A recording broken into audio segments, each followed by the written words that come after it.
coordinated by Government College of Engineering, Tirunelveli.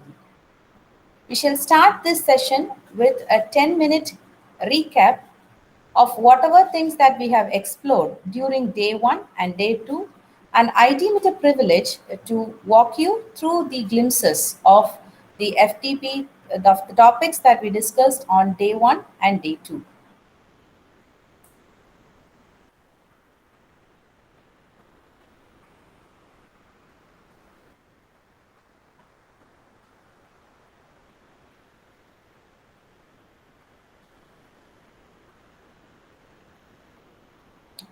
We shall wait for a couple of minutes for the recording to start, and then thank you.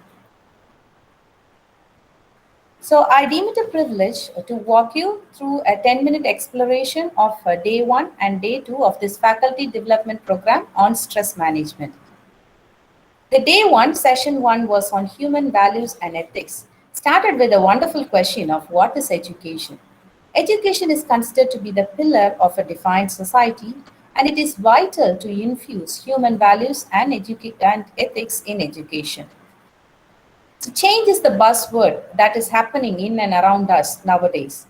So in order to tackle with the change, Kubler-Ross change curve was suggested, and when an individual is undergoing change, he will be undergoing shock, denial, frustration, depression, experiment, decision, and finally he reaches integration.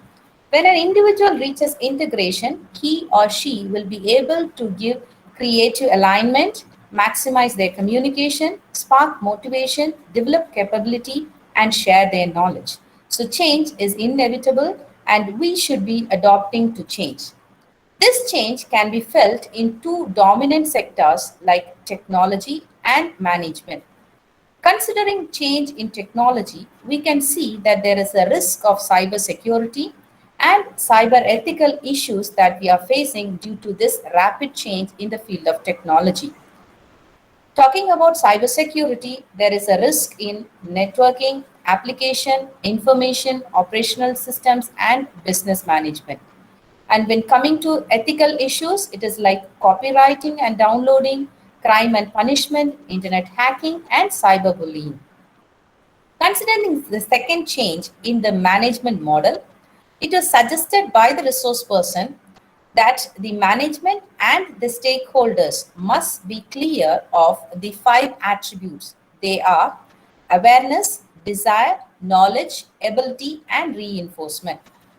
Both the management and the stakeholders must be having a very clear awareness about the goal and outcome of the management, and they should have a desire to work towards the change, and they should have a full knowledge about the change, and they should have the ability to understand the change and give their highest potential.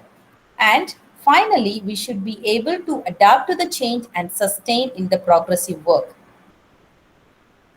With regarding to skills, as the topic suggests, human values and ethics, ethics are found in 3 aspects like life, society, and technology. The attributes of ethics are accountability, principles, integrity, and values. The 3 aspects of ethics should coexist together so that we can have a healthy society. In conclusion, we can say that human values are important for a management, education sector, societal sectors, and also personal things. And ethics is also vital for an individual, institution, and also in technology. The session 2 was on practicing environmental consciousness. Started with the question of what is sustainability?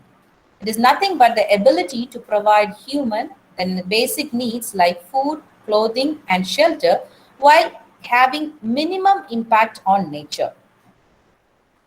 So as engineering students, as graduates of engineering, we know very well that we have to give an input to the engineers of what they are creating and how they are creating. Because engineers are considered to be the creators of technology. So when they are creating a product, it has its own impact on environmental considerations while it travels through its life cycle. So when an engineer is designing a product, he or she must bear it in mind these six attributes, whether they are eco-friendly and whether they can coexist with nature. Every product will start with its own design.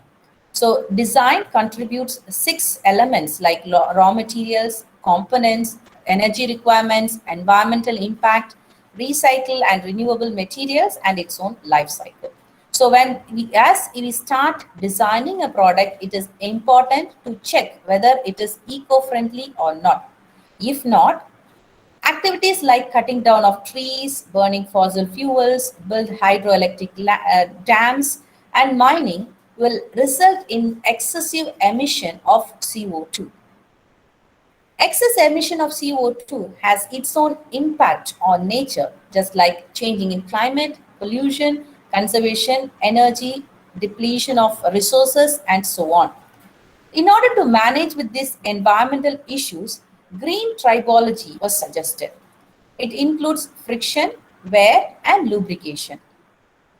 Green tribology is found, can be felt in areas like waste and wastewater, building, transport, agriculture, forest industry, energy services. And to make the stakeholders understand the need for this green tribology, we can utilize Levin's model of change, which includes three sectors like unfreezing, change, and refreezing. Unfreezing means ensuring that the employees are ready for the change and then executing the change and then ensuring that the change becomes permanent. The excess emission of CO2 is available in the environment nowadays, and to curtail it is considered to be the need of the hour. So while we are creating a product, it is necessary to concentrate on the hard elements and soft elements. And we have to make a change in developing ourselves to create products that are eco-friendly.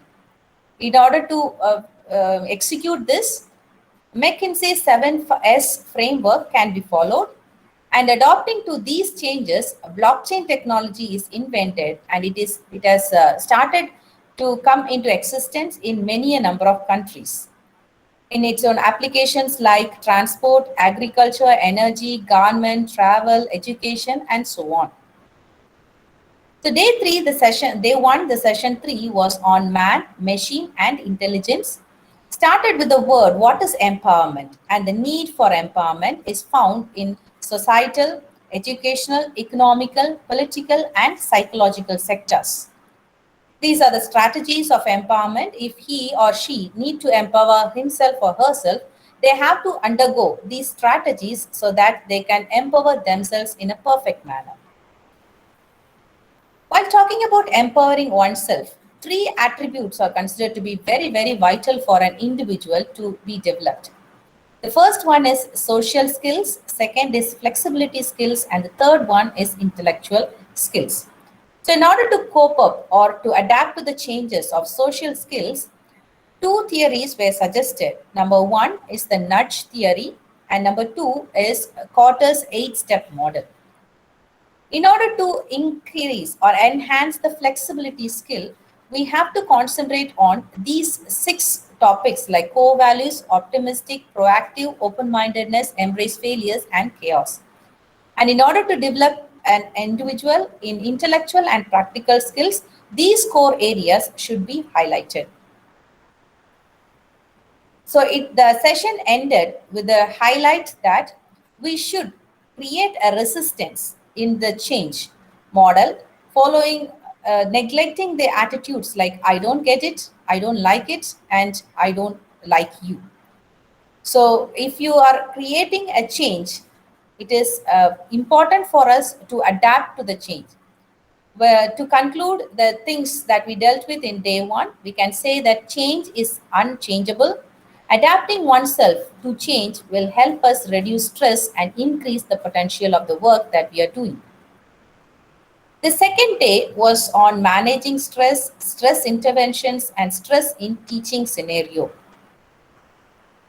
The resource person started with the question of what is stress and highlighted the importance of the word emotional equilibrium. When we lose a control over the emotional equilibrium, stress is happening.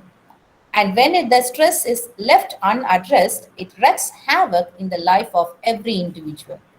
So, in order to manage the stress that we are undergoing nowadays, few tips were suggested by the resource person, as like identifying the sources of stress, practicing the 4A technique, get moving and divert your thought from the things that stresses you, connecting with people, making time for having fun, managing our time, and maintaining a good, healthy lifestyle, and learn to relieve our stress through music, walking, or yoga.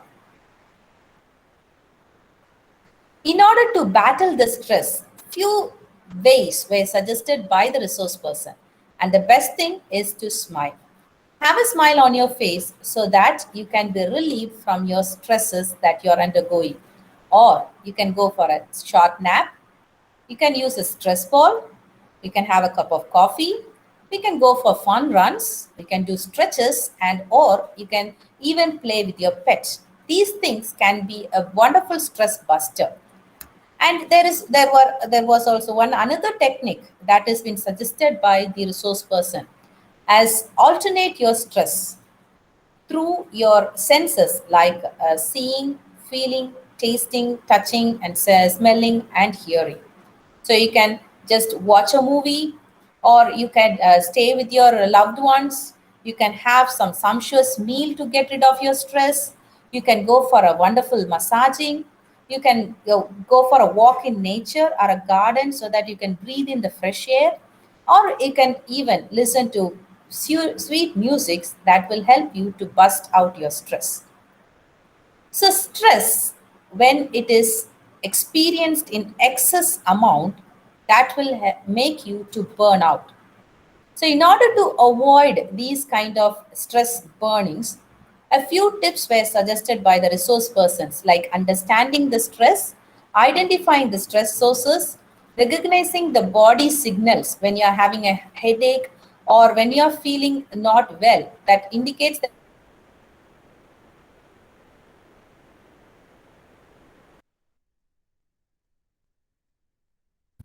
Shala ma'am, your voice is not audible. make priority. Okay, now okay, ma'am. Yeah.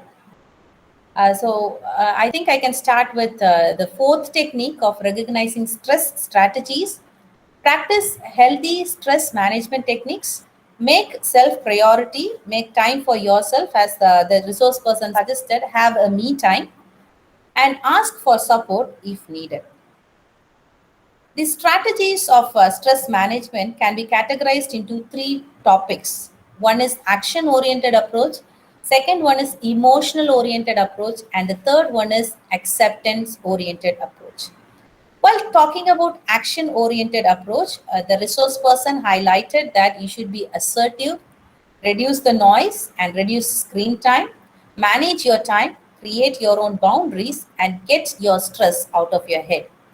While talking about emotional oriented approach, you can go for an affirmation and imagery to get rid of the negative thoughts. You can go for a cognitive restructuring, or you can follow the ABC technique as advised by the resource person. And the third aspect is the acceptance oriented approach. You can follow a healthy diet, or you can go for a routine of exercise. You can also go for a meditation or physical relaxation, can build resilience. You can have a talk out, or you can have adequate sleep that will be a great source for you to bust out your stress.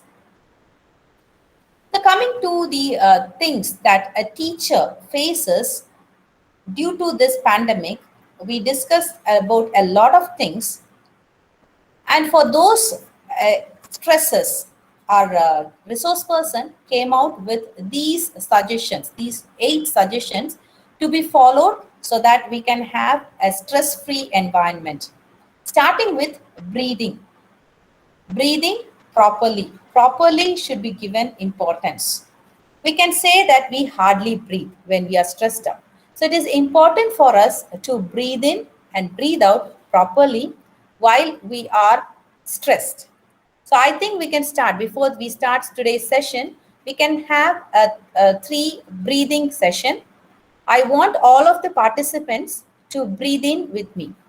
We shall start it. Breathe in the air,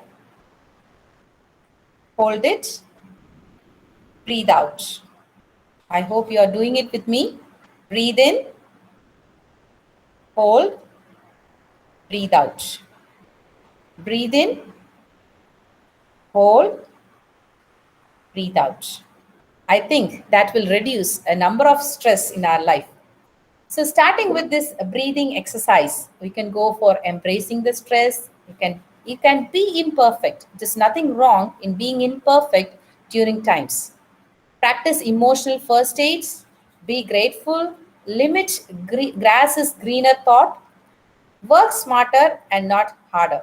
So it was highly highlighted by the resource person as working smarter is important than working harder. Ask for help if needed and make connections with people to bust out your stress. So, as it was discussed during the forum, like what are the things that we can adapt to manage stress while we are teaching online? And these are the few ways as suggested by the resource person. Be patient and kind. Set boundaries for communication. Limit your work hours. Outline the learning objective and competence for each lesson and assignments. Provide a time on task estimate for each lesson and assessments. Make assignments lower or no stakes if you are using a new platform. Utilize supplemental materials to improve learning outcomes and competencies. Assign assessments with instant detailed feedback and get the students moving. The next question is how to make the students stay calm during the class routines. It was suggested to schedule the changes in the whiteboard. So if you're going for a change from offline platform to online platform, make the students understand the necessity of having the online platform. Then the number two is take the class outside. That is not happening in the online scenario, but it can be done during offline classrooms. So take the class outside. Build in rewards for getting work done. Maybe you can give 5 minutes free time or you can give additional marks when a student is performing excellently. And also the final suggestion is to take them out in nature. You can ask them to do a project of a rainforest. You can make them listen to beautiful sounds. Of course, our resource person also made us to listen to beautiful musics and visualize spots of nature. So that brings us to the conclusion of day 2. I can say in a nutshell that stress can be managed. Positive stress can make us achieve great things, whereas negative stress can also burn us out if experienced in excess quantity. So I would request you to manage your stress to maintain a healthy and happy life. Stop focusing on how stressed you are and remember how blessed you are. I would like to read it out once again. Stop focusing on how stressed you are and remember how blessed you are. So with this,